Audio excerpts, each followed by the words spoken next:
Section 1. You will hear a man phoning to inquire about a job vacancy. First, you have some time to look at questions 1 to 4.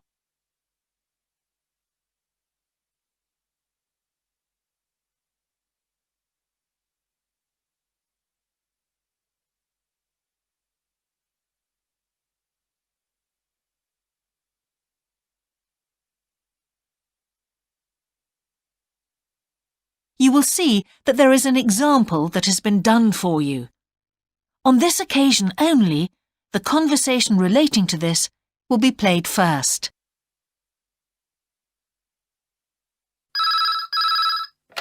Good evening, King's Restaurant. Good evening. I'm ringing about the job I understand you have vacant. Oh, yes.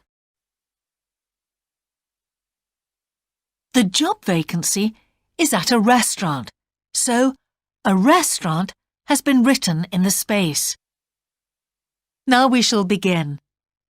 You should answer the questions as you listen, because you will not hear the recording a second time. Listen carefully and answer questions 1 to 4.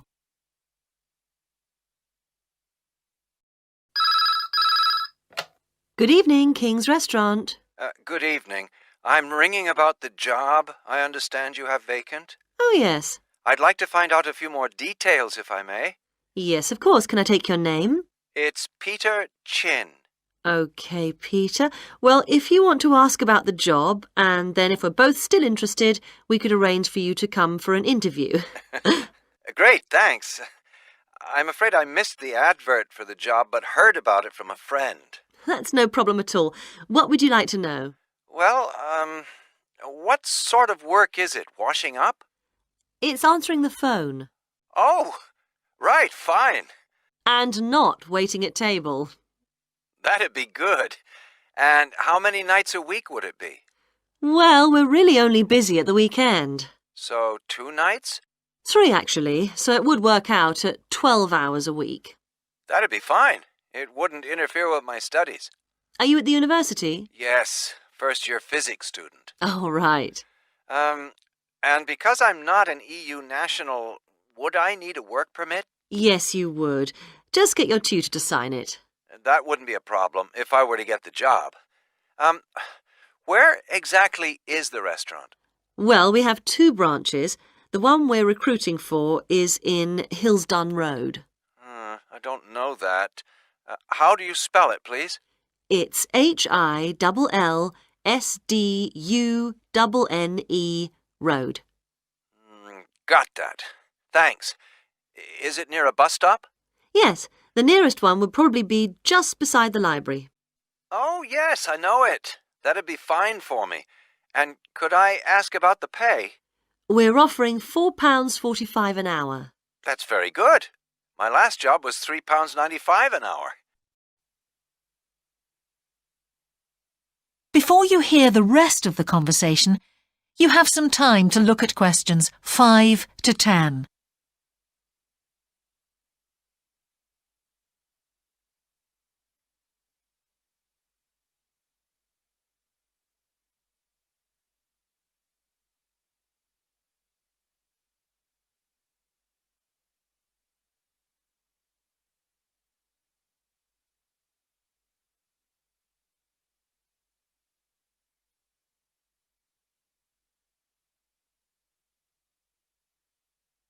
Now listen and answer questions 5 to 10. We feel it's pretty good, and we also offer some good fringe benefits. Really? Well, we give you a free dinner, so you eat well. Right. Better than hostel food. We certainly hope so. And we also offer extra pay for working on national holidays. Oh, that's a really good perk, isn't it? Yes, we think so. And then because of the difficulties of getting public transport, if you're working after 11 o'clock, we drive you home. Oh, that's good to know. Well, we'd certainly be interested in inviting you for an interview, if you're still interested. Oh, yes, certainly. Could I just also ask what qualities you're looking for? Well, for this particular job, we want a clear voice, which you obviously do have. Thanks. And you must be able to think quickly, you know. Well, I hope I... So, when could you come in for an interview? We're actually quite quiet tonight. Sorry, I couldn't come tonight. Or tomorrow, I'm afraid. Thursday's okay. That'd be 22nd of October? Fine. After 5 p.m.? Yes, fine. Would 6 o'clock be okay? Perfect. And could you bring along the names of 2 referees? Yes, that's fine. No problem. Good. I look forward to seeing you. Oh, by the way, who should I ask for? Oh, yes, of course. Sorry. My name is Samira Manuja. Can you spell that, please? Manuja. Okay. I've got that. Thanks very much. Look forward to seeing you later on then. That is the end of section 1. You now have half a minute to check your answers.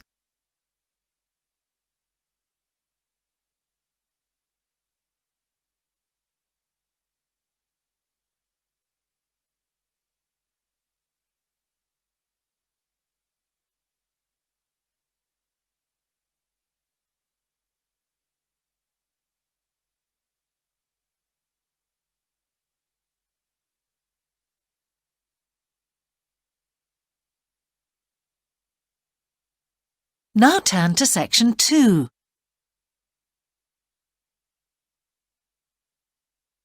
Section 2. You will hear part of a radio programme about the opening of a new local sports shop. First, you have some time to look at questions 11 to 16.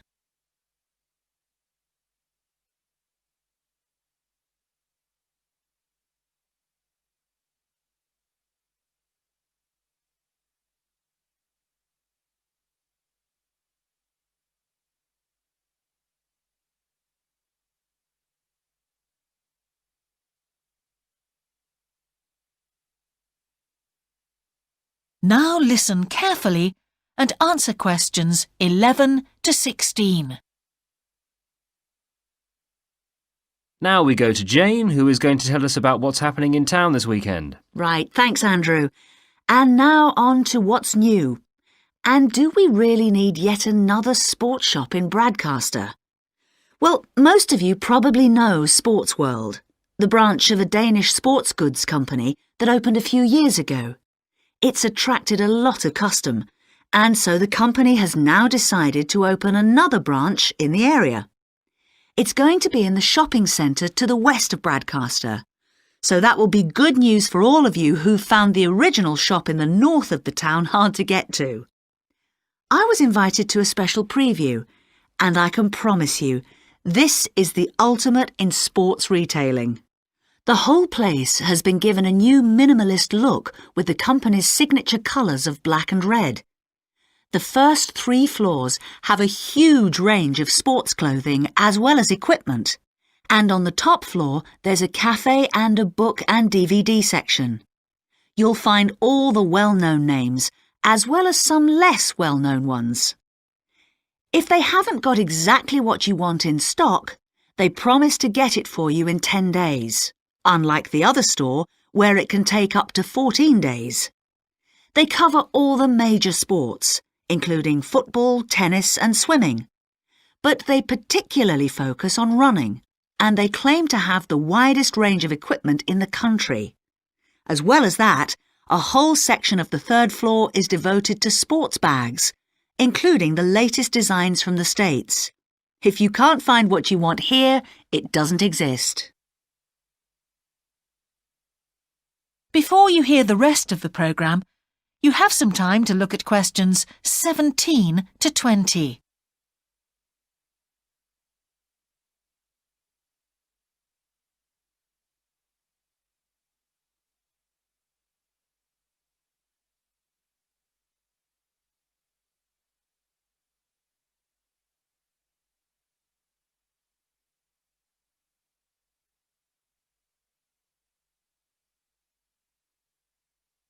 Now listen and answer questions 17 to 20. The shop will be open from 9 a.m. this Saturday, And if you go along to the opening, then you'll have the chance to meet the national 400 metres running champion, Paul King, who's coming along to open the shop. And he will be staying around until about midday to chat to any fans who want to meet him and sign autographs. Then there will be a whole range of special attractions all weekend. There will be free tickets for local sporting events for the first 50 customers, and also a special competition open to all. Just answer 15 out of 20 sports questions correctly to win a signed copy of Paul King's DVD, Spring Tips, while the first person to get all the questions correct gets a year's free membership of the Bradcaster Gym. All entrants will receive a special sports calendar with details of all Bradcaster fixtures in the coming year. One of the special opening offers is a fitness test, a complete review of your cardiac fitness and muscle tone, actually done in the shop by qualified staff. This would normally cost £30, but is available at half price for this month only. There are only a limited number of places available for this, so to make a booking, phone 560-341. In addition, if you open an account, you get lots more special offers, including the chance to try out equipment at special open evenings. That is the end of section 2. You now have half a minute to check your answers.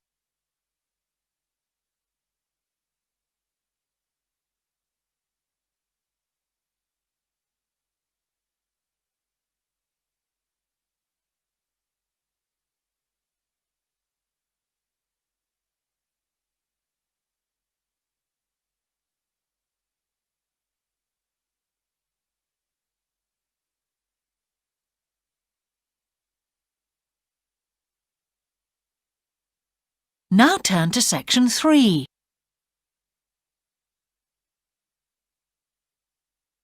Section 3. Two overseas students called Spiros and Hiroko have just finished the first semester of their university course.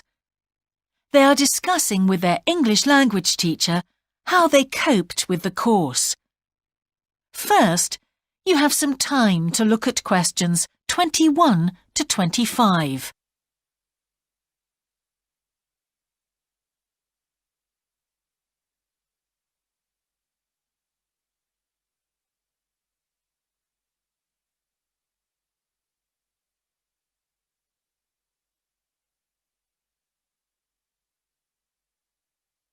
Now listen carefully and answer questions 21 to 25. Before we start, Spiros and Hiroko, thanks for coming in today to talk about your recent study experiences, and congratulations to you both in doing so well in your first semester exams. Thank you.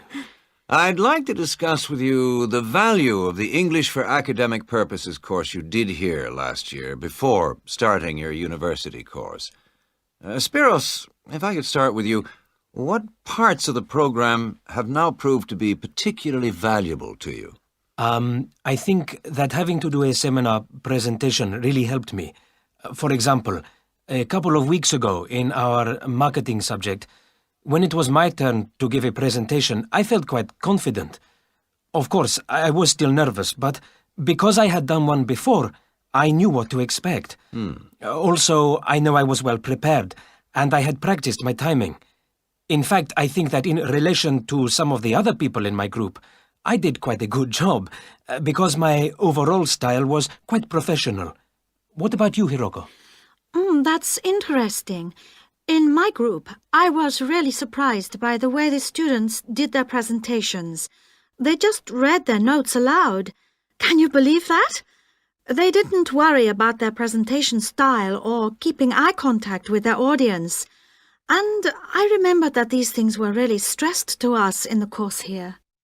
So, how did you approach your presentation, Hiroko? Well, to speak frankly, I read my notes too.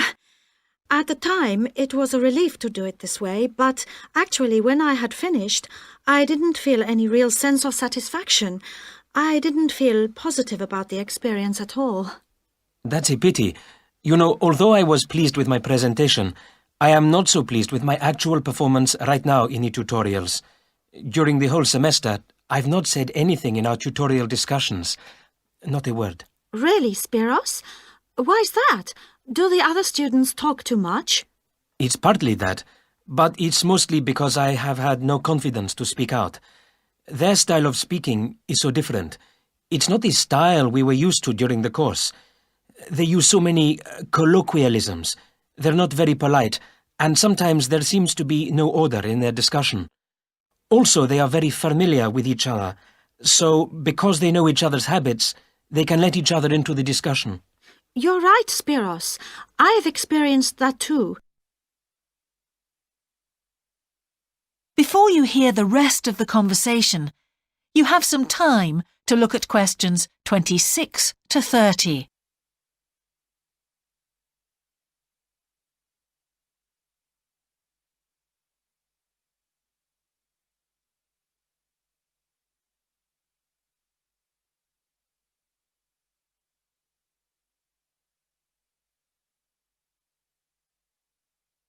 Now listen and answer questions 26 to 30.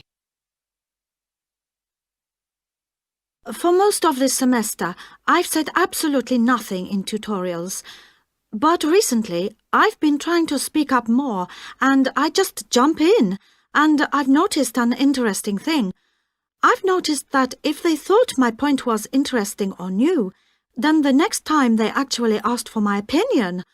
And then it was much easier for me to be part of the discussion. Oh, that's great, Hiroko. I hope that happens for me next semester. I'll have to work hard to find some interesting points. What helped you to find these ideas? I think that one thing that helped me with this was the reading. I've had to do so much reading this semester just to help me make sense of the lectures. At first, I couldn't understand what the lectures were talking about, so I had to turn to the books and journals. Every night I read for hours, using the lists of references that were given, and I made pages of notes. At breakfast, I read and read my notes again. This habit has helped me to follow the ideas in the lectures, and it's also given me some ideas to use in the tutorials. But I did so much reading anyway.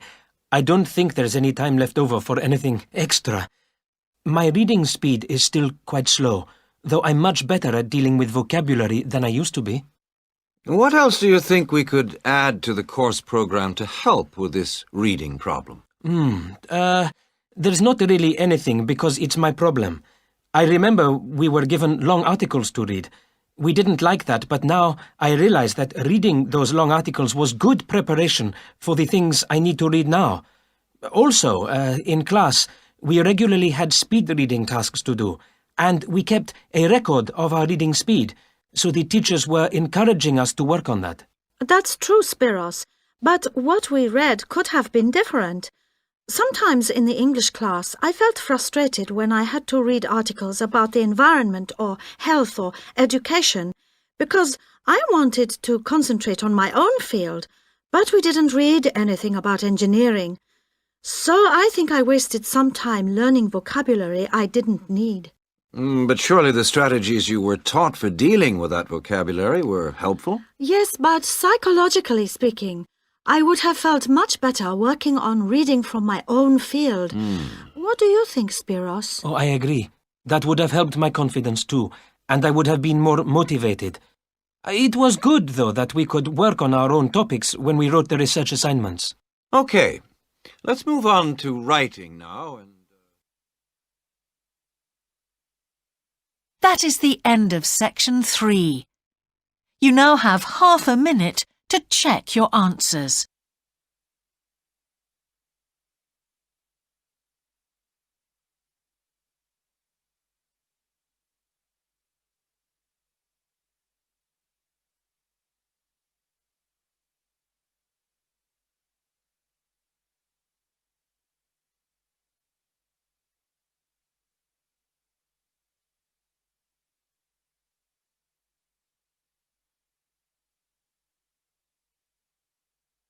Now turn to section 4.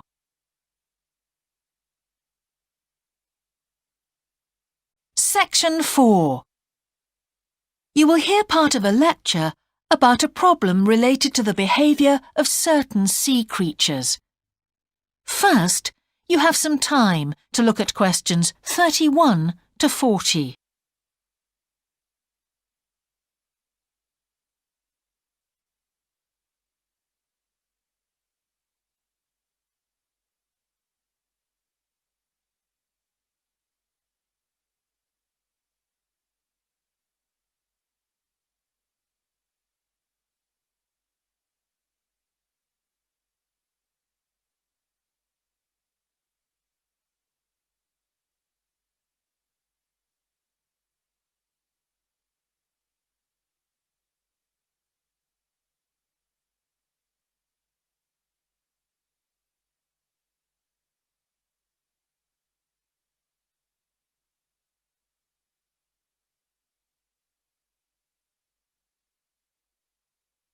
Now listen carefully and answer questions 31 to 40.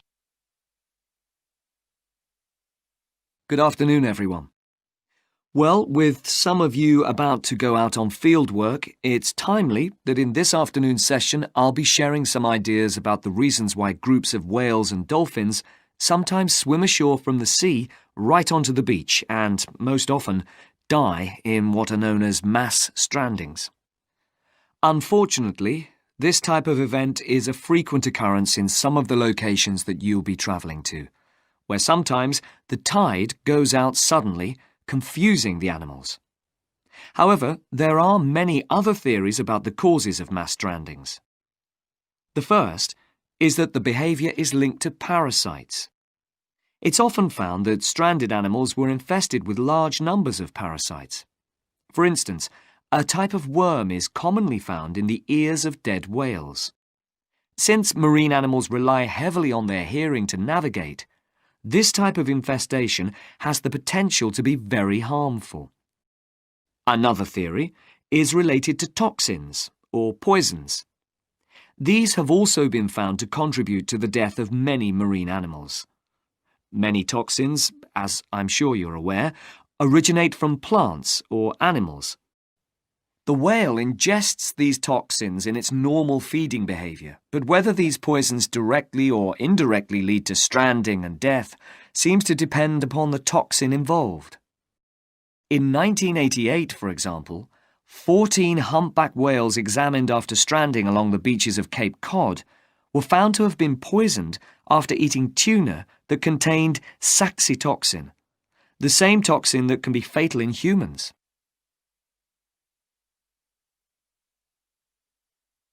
Alternatively, it has also been suggested that some animals strand accidentally by following their prey ashore in the confusion of the chase. In 1995, David Thurston monitored pilot whales that beached after following squid ashore. However, this idea does not seem to hold true for the majority of mass strandings because examination of the animal's stomach contents revealed that most had not been feeding as they stranded. There are also some new theories which link strandings to humans. A growing concern is that loud noises in the ocean cause strandings. Noises such as those caused by military exercises are of particular concern and have been pinpointed as the cause of some strandings of late. One of these, a mass stranding of whales in 2000 in the Bahamas, coincided closely with experiments using a new submarine detection system. There were several factors that made this stranding stand out as different from previous strandings. This led researchers to look for a new cause. For one, all the stranded animals were healthy. In addition, the animals were spread out along 38 kilometres of coast, whereas it's more common for the animals to be found in a group when mass strandings occur. A final theory is related to group behaviour and suggests that sea mammals cannot distinguish between sick and healthy leaders and will follow sick leaders, even to an inevitable death. This is a particularly interesting theory, since the whales that are thought to be most social, the toothed whales, are the group that strand the most frequently. The theory is also supported by evidence from a dolphin stranding in 1994. Examination of the dead animals revealed that, apart from the leader, all the others had been healthy at the time of their death. Without one consistent theory, however, it is very hard for us to do anything about this phenomenon except to assist animals where and when we can. Stranding networks have been established around the world to aid in rescuing animals and collecting samples from those that could not be helped. I recommend John Connor's Marine Mammals Ashore as an excellent starting point if you're interested in finding out more about these networks or establishing one yourself. That is the end of section 4. You now have half a minute to check your answers.